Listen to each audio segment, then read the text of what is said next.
and be counted as referenced, obviously always against your dad. Well, he got that tour of Beijing stage last year, and yeah, he's still with AG2R. They're still here, often liking to punch above their weight. And the man who usually does it is Roche himself. Gets out there, not sure just how much of a team he's got around him, but Martin Elmiger, good escaper. He's got Lloyd Mondery, who can also sprint a bit. He's quite a strong rider as well. Michael Chical, Seb Minard, Anthony Rivard and Christophe Riblon are all here. Riblon won a stage of the Pyrenees, so he doesn't mind the lumpy stuff either. That was in the Tour de France a couple of years ago as well. So time for the local boys yet again to just stretch it a little bit. It's not Rabobank, despite what you might think. We've got, let me see, 1, 2, 3, 4 all Portuguese teams, save for the odd Spanish rider and the odd Brit. Obviously, Thomas Metcalfe-Swift is one of those. But, well, it's extremely optimistic, I would have thought, from this point out. Just depends on Salgueiro. He is actually the Lanterne Rouge as far as the numbers are concerned, right at the back of number 198 for La Antarte, LAR. There he is, the only Spaniard in that all-Portuguese team. He's having a go. Yeah, well, he would have been hoping that 1 or 2 other riders would have come with him for that attack, just to help him bridge the 58 seconds, I think it is, to the front two. But looks like the peloton are going to get straight onto him, and he's not going to be given too much leeway here. Doesn't seem any great ambition from the peloton at the moment to pick it up. I think everyone's getting very cagey. There's a lot at stake, don't forget, especially early on here. You can get it very wrong on a day like today. A couple of climbs, a bit of leg sapping. The climbs coming at the 100-kilometre mark and the 136 out of the 180 that they've contested today. So, yeah, as you can see, they're kind of laying up a little bit here. This is not a climb that demands that level of speed. They're just spinning at the moment.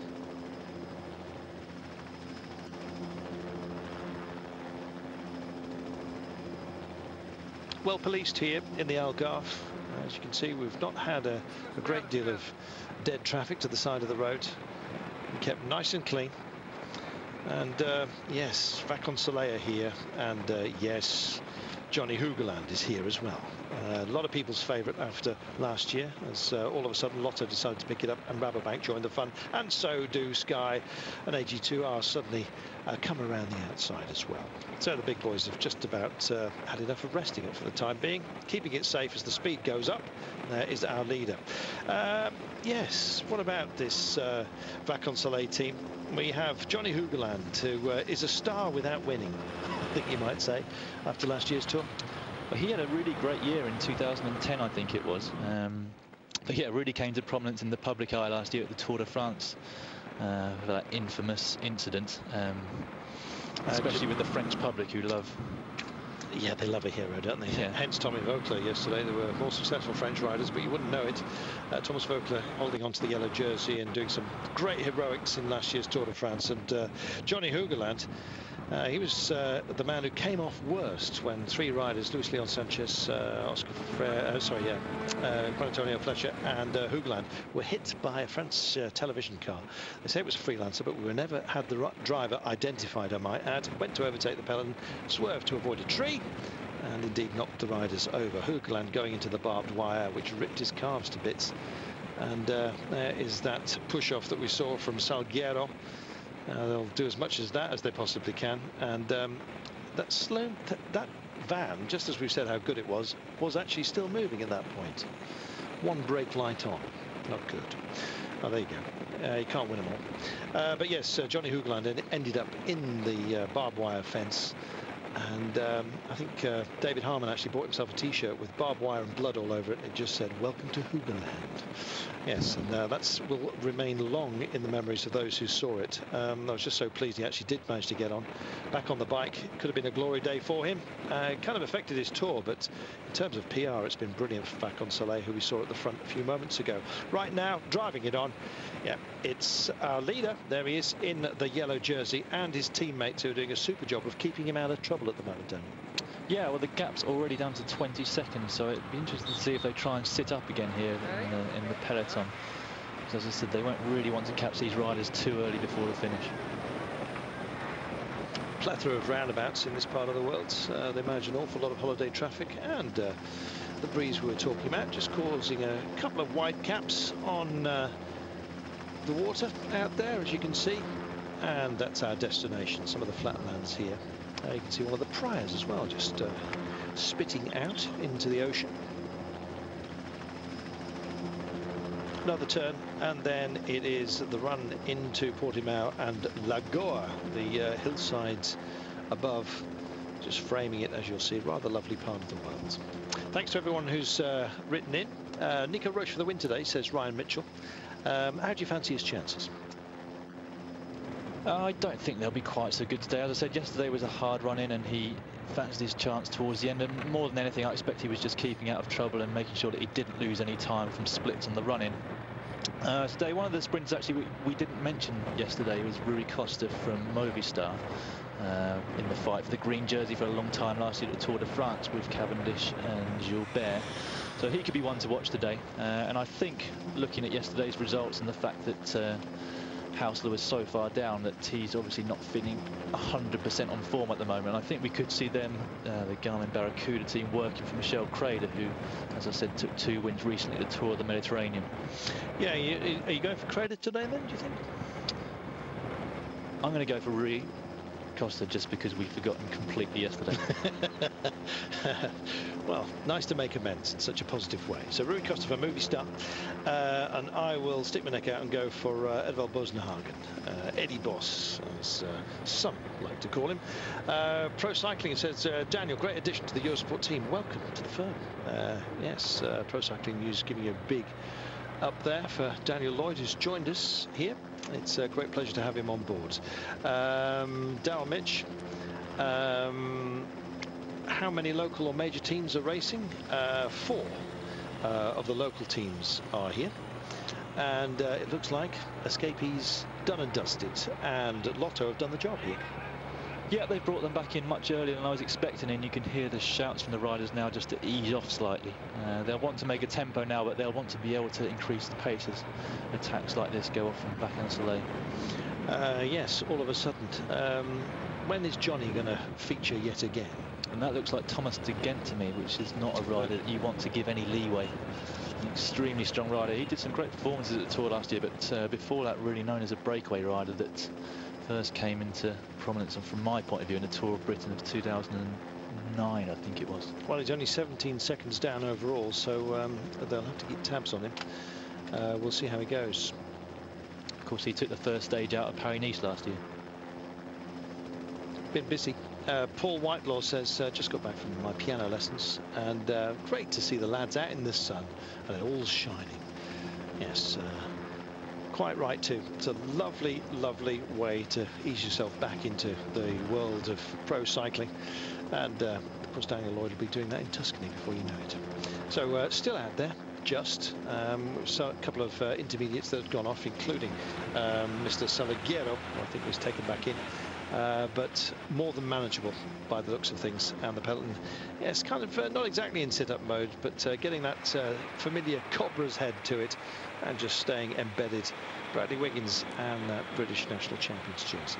Yeah, he's looking fairly relaxed towards the back of the peloton here. But I just noticed Riblon has joined up with de Gent at the front there. Who's another guy that's won a stage of the Tour de France. So that's quite a powerful pair that we've got on the front, and I don't think that Lotto will be wanting to give them too much time. So Tom de Gent is powering away here. Looking up, did you see who it was from AG2R? Christophe Riblon. Riblon. Yes, he's quite a punchy escaper, actually. In fact, it was Riblon we reminded you that won a stage in the Pyrenees. So he's capable of carrying his legs over the lumps, which you've had today. Yeah, lots of shouting. When you see it, when a team believe that they've got the right to be at the front, they really don't like being tested like this. Well, it's important to judge the pace right. Obviously, the early breaks go, and then you settle into the rhythm, but you don't want to start too hard and bring the break back too early. It's exactly what we see happening here, is that you get counter-attacks from, you know, fresh legs, strong riders coming in towards the finish. So they really kind of, it was partly to do with the smaller Spanish team that really increased the pace a few kilometres ago, but they caught those 2 breakaway or remaining breakaway riders quite early on. So as we see now, it's 15 kilometres to go. We've got 2 very strong riders out in front. Yes, beware. Just going to check on how far down Riblon is at the moment. Oh, he's way off the pace. Must have had real issues yesterday, although some of the timings are a bit suspect. He's getting 6 minutes and 17. I think it might be a typo. I think it might just be at the 17-second mark as well. That would be something of a surprise if he was that far away. Gary Hill says, the on-race radios here. Oh, hello. Hold up, Gary.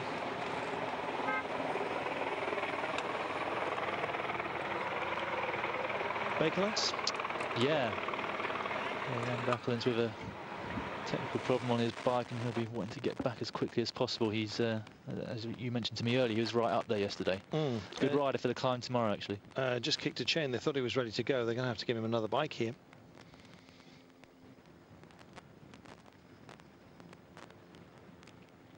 Here we go. Not what you want, and in fact it was a tumble that caused that derailment. Let's have a look. Well, they thought they'd reset him, but taking no chances. New machine. Yeah, there was obviously a problem with the other bike that he'd had. That was the second we saw him testing. What's that, sorry? He'd already been given a replacement. Well, anyway, here he is, and presumably just catching a little bit of a draft and helped out here. Can't do this too much, to be honest, but I think not exactly a blind eye, but some favours often done by commissars just to let people get back in. Well, it does happen a lot when you have an accident or a puncture, or even just coming back from a natural break. You'll rarely see the riders not slipstreaming the caravan and their vehicles on the way back to the peloton. Not strictly within the rules, but as you said, most commissaires turn a blind eye to it, and I'm kind of in favour of it. You know, unless you've obviously don't like to see riders getting dropped and then trying to get back on through the cars. But if you've had a bit of bad luck and a puncture or anything like that, then I don't see too much harm in trying to get a bit of assistance on the way back to the group that you were in. Now we're going to get some pretty big highways in town to be dealt with here, and with 12 kilometres to go. They're just going to have to make sure that they keep sight of these two riders up the road just for the time being. Riblon, well, he's quite punchy.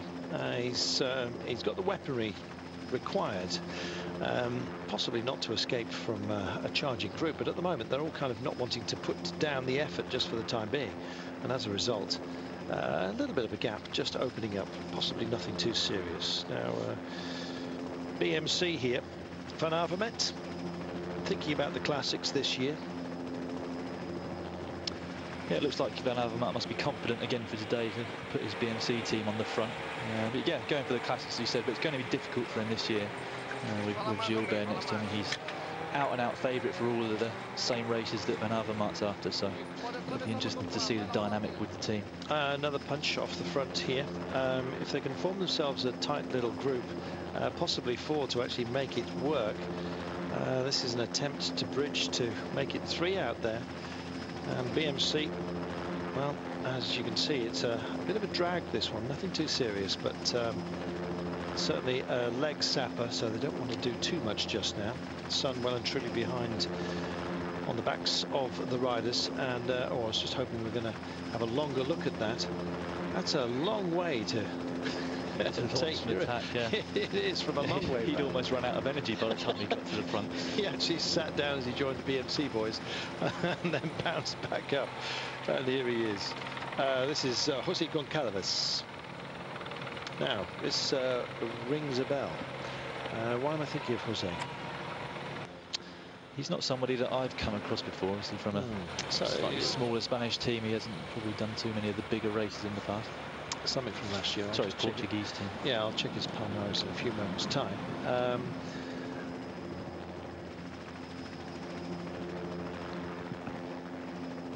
The gap's still looking fairly healthy here, but with these big roads, it's not going to be too long before the peloton has got this pair at the front back in sight. So I can't really see them finishing out the front today. Question from Lee Anthony Dorney. He says, if riders have to adapt to and use the equipment provided, does it ever happen that you climb on board a bike that you're not exactly comfortable with? Well, once you sign with a team, obviously the team have always got their own equipment sponsors, so you might not like exactly what you've been given. It might not be as good as it was the year before when your other team, if you've changed teams, but you just have to get on with it and make the most of it. And these days, really, most of the top-end equipment, there's no problems with it, and it's all much of a, well, not much of a muchness, but there's very little to choose from, and it's more personal preference than really a difference in quality. So, yeah, I think most of these sort of, let's say, the comfort is really important when it comes to the time trial. We've got one of those on Sunday coming up. But it's actually the time trial equipment actually that can be slightly more different these days than the road bikes. As I said, the difference between the top-end road bikes is more personal preference, I would say, than anything else. But the time trial equipment obviously makes such a huge difference in terms of aerodynamics that really you don't want to be sort of losing any free speed, as it were. And some manufacturers have put a lot more effort into wind tunnel testing and making sure that their bikes are the most aerodynamic that they can be, and others are a lot further behind, so you're at an immediate disadvantage or advantage at the start of a time trial. Yeah, well, we'll see how that goes. Comfort wise, it's not what time trial bikes are all about. You can't really spend too much time on them, can you? Well, these riders that are going for the GC, they have no choice but to spend a fair bit of time on a time trial bike. Somebody like Wiggins has obviously spent majority of his life in that kind of position with his pursuiting and doing that for so many years that I think he's almost probably as comfortable in that position as he is in on a road bike. But yeah, the riders that sort of mature and suddenly begin to decide that actually I've got a good pop at riding GC at a Grand Tour and the smaller stage races, they really have to make an effort to get on their time trial bike at least once or twice a week for a few hours and do some intervals on it and really get used to the position, because as you said, it's so much more extreme than the road position, but so important to be able to get the same power output in your aerodynamic position. Yeah, Magnus Backstedt has really suffered with neck problems. His first two vertebrae just below the skull, in the neck there. He's quite a big man, sort of similar kind of height to yourself, Daniel, but a different sort of frame entirely. Yeah. And he's had to sort of fold himself in to position, as it were. I imagine it's come a lot more naturally to you in that position. I don't think it's necessarily your bulk or your size that makes a difference. I think with aerodynamics, and getting into that position, it's a lot more to do with how flexible you are. So obviously your hamstrings, if they're not flexible, then it's very hard to arch your back and keep it flat and lower the front end. And often flexibility is a natural thing. It's obviously something you can work on with stretching. But some riders just are naturally more gifted at being in that position and getting the same power output than others. Check this out, Movistar over to the far side of the road there. They're already getting busy. Maybe it is going to be Rui Costa's day today. We'll see. Certainly a bit more pace about them, and it is that run-in. You can see that Portimao is beckoning, the white mimicking Blanco whitewash of the farmhouses in this part of the world. In fact, you're not allowed to build anything else, incidentally, or paint your house any other colour. It's got to be white. Will the escapees do it? Of course they won't, but especially as suddenly there's a great deal of urgency. Saxo Bank have picked it up. Who would they be working for today? I think that their real only sprinter is Morkov. I'm not entirely sure whether they may be just keeping a GC rider out of trouble. Yeah, maybe. These two at the front seem to be going pretty strong still. They are. Strong chase at the back from BMC. Suddenly they've decided that work needs to be done here. Barbara Farmer, Gerald Cholek may be mindful of him today. We'll see. Hands gone up. Somebody's in trouble from BMC.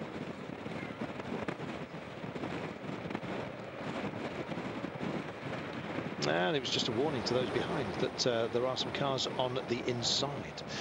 There's a lot of good communications between riders, and 7 kilometres to go.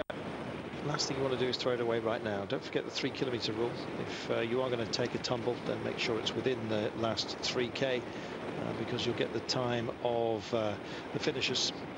The main finishers. It kind of gets neutralized. For fairness sake, you don't want anyone's race to be completely nullified by a tumble. However, if you're outside of that 3K, you'll be given the time of the last rider home, who made it that way. BMC also looking busy today. Greg Van Avermaet we've mentioned. Who else then? Rabobank. Well, maybe Jetsabol. We talked him up big time yesterday. Didn't quite deliver. Matty Breschel can turn it when he needs to, and indeed did yesterday. Finished in 3rd place for Rabobank. Maybe it'll be Breschel that takes another couple of steps today, coming through one of these glorious arched bridges that we have dotted around the place. You can hear them tinging in the sunshine when they start to heat up a little bit. Disconcerting. The duo out in front, very much in the sight of the peloton now on this big bridge, so the catch will probably be coming up in the next couple of kilometres, I would say. Just when and how I guess it's going to depend on just how narrow the run-in is today. There'll be a few pinch points along the way. The last one, as we've already said, is only 250 metres from the end. Just how much of a challenge is that sort of thing if this turn turns out to be as much of a bite as we think it is? I don't think it's going to be quite as much of a challenge here as it can be at something like Qatar, just from the nature of the makeup of the peloton here. There's just not as many top sprinters, so there won't be as many trains or sprint trains going with different teams all trying to get into that corner at once. Over in Qatar, I've just noticed that more and more teams are wanting to try and take control of the front, and just, you know, the speed's just getting higher and higher and higher in these sprint finishes, and not one team is able to really take control, and we've seen some really hectic finishes. But yesterday it seemed, you know, partly due to the nature of the finish, it was a little bit more subdued, and I wouldn't be surprised if we see a similar thing today. It seems like they've already started to relax a little bit now they're catching this pair out. Yeah, you can just see the head of the Cobra, as it looks, just starting to fatten out a little bit as they start to ease up, and it's job done. Somebody else or other riders are definitely going to have a look-see today, but look at the teams that have come to the front, and Lotto, Belisol are there. BMC very much just guarding the inside line there, and AG2R as well. I'd love to see AG2R do something here. They had a bit of a lackluster season last year. Oh, shouting at the cameraman yet again. I never know whether it's hello mum or just get out of the way. I think possibly the latter. Well, AG2R have made an appearance at the front here. That's Lloyd Mondry in 3rd or 4th place in the line. Well, it could be a sort of day for Lloyd. Might as well, if you're going to get a win, get it as soon as you can in the season. I know that Mark Cavendish has been absolutely delighted to have shone brightly, not perhaps as brightly as he might in Oman, but certainly in Qatar he was enjoying himself. Great to see Mark back on form. It'd be nice to see Bradley as well, just moving directly up the order here. That would be something for us. 4 kilometres to go, and another attack here from the Top Sport Vlaanderen team. Zico Vatens. Go Zico, yes, number 113. It's a cool name. Yeah, it's terrific, isn't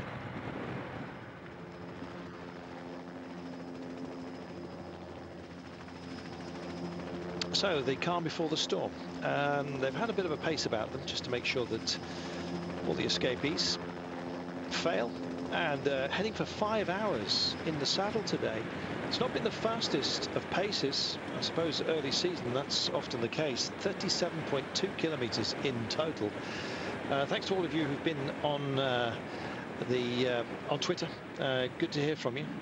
Lauren Gila, Coral Bale, that's always good to have you on board, Coral. Neil Hudson and the rest. We're just going to have to possibly put that to bed, but we will have more words with you tomorrow, and your comments always very, very welcome here. Eurosport 2 providing a lot of the cycling in back up to international and British, of course, this year. Look at this, Saxo Bank really mean business, you know, and I think Nick Noyens might well be somebody to watch today. I think that was Omega Pharma coming to the front, so presumably they're working for Cheerlek in order to keep Tony Martin out of trouble. I noticed Meersman is glued to the back wheel of Van Avermaet. His not so many of his Lotto Belisol riders in front of him anymore, and he's obviously decided they've got a bit of a train, but he's quite far back in the bunch now, 30th, 35th position, but they've still got a couple of kilometres left to go. Matty Breschel also getting there, and Castroviejo is also thinking about doing some work here. Faria Costa, Rui Costa is their man for Movistar, and it's looking like it is indeed Omega Pharma here Look at Sky as well, starting to just get themselves together here. Two riders there, and this is getting a bit nasty with some of the street furniture here. Could catch some out here. Oh! I thought certainly somebody hit one of those bounce barriers here. They are designed to sort of take a bit of a nudge from a car and stay exactly there, but they will take a rider down. Well, luckily nobody came down there, but that would have taken the speed out of a lot of the riders, a lot of their momentum. So especially to try and get up to speed on a drag like this is going to take a lot of energy. So anybody that's going to win today would have been in front of that little couple. Well, Michael Creeder might well have been a good call for Garmin Barracuda. They're clearly minded to do something here as we head to the 3 to go. Now, we were talking about this a little bit of a drag that we've got. I think this might be the bridge from 3 to 2 here. We'll wait for the markers to come into sight, but it's a painful place to be, and if you've got ground to make up, a couple of Vacances Soleil riders as well want to get in the frame here. Good attacking group they are, but Omega Pharma, Quick Step are there, and so really strung out at the front now with Omega Pharma putting the pace up. Matty Breschel bedded in there, and here are those two Vacances Soleil riders joining the fun. Johnny Hoogerland was there as well, number 104 in this race. Well, Matty Breschel has decided to just nick onto the back of Omega Pharma here. There is the Rabobank rider. He's currently in around about 6th or 7th place. Jetzer Ball is 2 places behind him as well. We bigged him up yesterday. Jetzer didn't quite deliver. Here it is then. Time to light it up if you're going to go for it. Now Omega Pharma Quick Step do exactly that. Now then, a couple of stragglers here. You've got to get yourself into a decent position for this drive here. Now watch for the left-hander. Here it comes. Edvald right on the wheel of Gillette there, and he's launched the sprint now on the left-hand side of the road. Edvald Bosenhagen suddenly digging in and digging deep. Is it going to be his day? Well, gone are the golden shoes, but it could be a golden day here. But Vacances Soleil also coming in to contest this one. But no, he's done it. Well, I think the 50p belongs to me. I think it does. I think my predictions certainly need some working on. But yeah, great sprint from Eddie there. Nice to make amends for last year. Edvald Bosenhagen, he's been sick, but he's picked it up. He's dropped the golden boots, but yes, hey, who needs those on a day like today? Edvald Bosenhagen timing his run to perfection and delivering some very brave work there as well. Love to see where Johnny Hoogerland finished. Richie Port just coming along to offer up his congratulations, and yeah, nice to see, nice to see. Jan Bakelant's offering his congratulations as well, so he obviously made it safely back to the bunch after changing bikes. Johnny Hoogerland was in the frame. We'll get a result on that for you in a moment's time, but Edvald Bosenhagen bringing it across the line. We'll get a chance to see that in replay. Like to talk us through this, Daniel? Yeah, I noticed that Edvald was on the back of the Omega Pharma train. They did a great job, really fast lead out, still had 3 men in front in the last kilometre of Chierlek. Edvald went from this point on, and Chierlek never quite got on terms with him. It was quite a long sprint to make. The Vacances Soleil, I don't think it was Hoogerland, but he came up to the side of Edvald but didn't quite get past him. I presume that's Breschel in 4th place there. Heads up always looks extremely hectic. No doubt. Familiar look to Edvald Bosenhagen, and yes, I've got to say, I'm delighted. Meersman back in between 10th and 15th position by the look of that. Well, he probably left a little bit behind yesterday. One of the low shots here. And Matty Breschel had a good push there. So, hope you've enjoyed it. It's been a busy old time of things here. They were kind of late home, but hey, we didn't mind. Good to have you company nonetheless. We've got plenty of tennis bedded either side of us today here on Eurosport 2. And once again, Omega Pharma will feel a little let down there, I think. Sky doing a mugging job.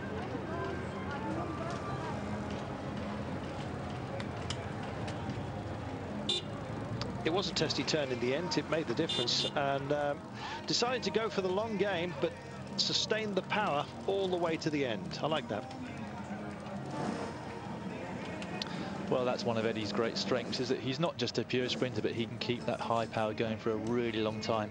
But we've seen him, he's a true all-rounder. He can pull out a great time trial, really good long-term power, and get over some medium and even high mountains in the front group sometimes. Yeah, terrific. And congratulations offered up to the great man. There's been a lot said about the Norwegian.